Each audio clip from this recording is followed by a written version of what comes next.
Trouvez des réponses bibliques à vos questions avec les podcasts Pasteur John Piper vous répond. Ce podcast vous est présenté par reveniralevangile.com, un blog et ministère de publications chrétiennes. La grossesse avant le mariage annule-t-elle le joug étranger ? Aujourd'hui, nous répondons à une question sur les grossesses prénuptiales.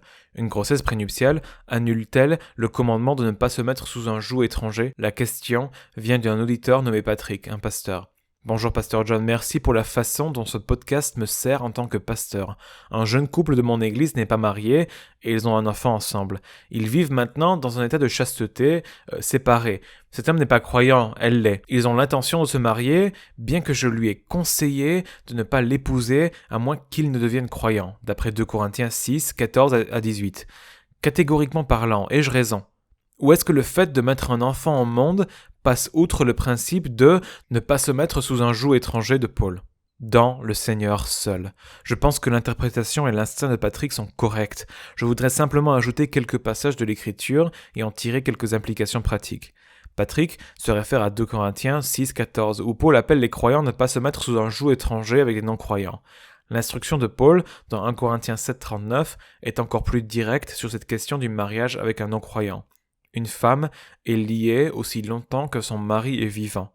Mais si le mari meurt, elle est libre de se marier avec qui elle veut, seulement que ce soit dans le Seigneur. Telle est la déclaration explicite de Paul à ce sujet. Les chrétiens n'épousent que des gens dans le Seigneur, des personnes qui sont chrétiennes.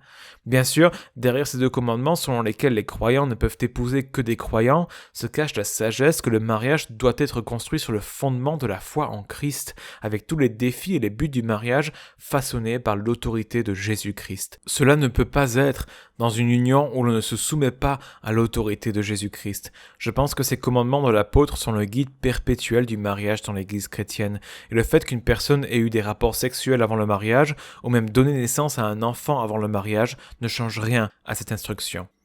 La création d'une alliance. Maintenant, à l'appui de cette conviction, je citerai 1 Corinthiens 6, 15 à 18. Ne savez-vous pas que vos corps sont des membres de Christ ?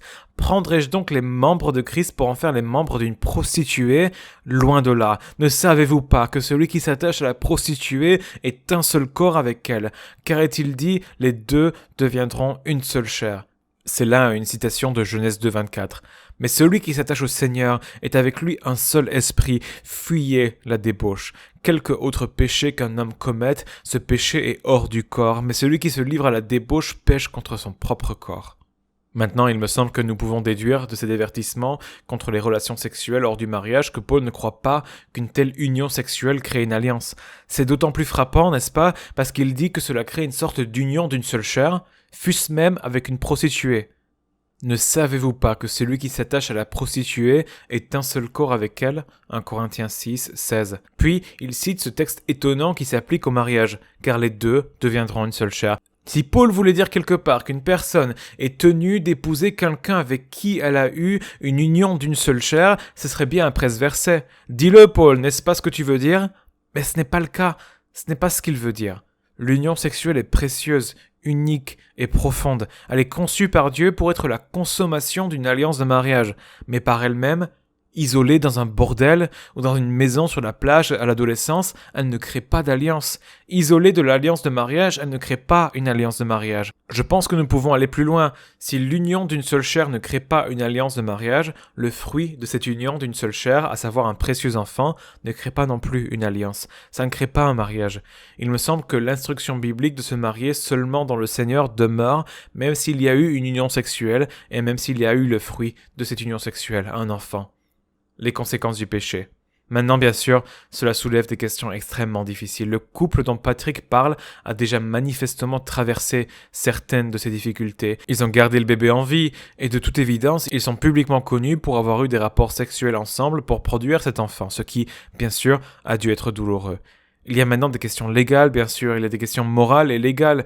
Qui sera le principal parent de cet enfant s'il ne se marie pas ? Quelles sont les responsabilités financières du parent qui n'élève pas immédiatement son enfant s'il ne se marie pas ? Quel genre d'accès les 2 parents auront-ils à l'enfant s'ils ne se marient pas ? Mais voici peut-être le plus grand défi pastoral. Pouvez-vous aider ce couple, en particulier la femme chrétienne, à avoir 20 ou 30 ans dans le futur ? Et ce à quoi ressemblera un mariage de 20 ou 30 ans avec un non-croyant? Qui sait si le mariage tiendra le coup si longtemps? Les problèmes actuels leur paraissent beaucoup plus importants que ces problèmes lointains. Ils ne le sont pas. Ils ne le sont pas. Il est très difficile probablement pour cette jeune femme chrétienne d'imaginer que dans 2 ou 3 ans, elle tombera amoureuse d'un homme différent qui est chrétien et qu'elle aura un mariage de 50 ans d'unité et de foi commune avec lui. Mais c'est de cela qu'elle devrait rêver. Ou si ce n'est pas le cas, attendre dans la prière que le Seigneur donne une nouvelle vie au père de cet enfant. Il n'y a pas de réponse facile aux circonstances créées par le péché. Que Dieu vous donne, Patrick, une grande sagesse alors que vous les conseillez, et qu'il donne à cette femme chrétienne en particulier la grâce, le courage et la vision clairvoyante pour agir avec sagesse. Nous espérons que ce podcast vous a encouragé. Retrouvez davantage de ressources sur notre site www.reveniralévangile.com.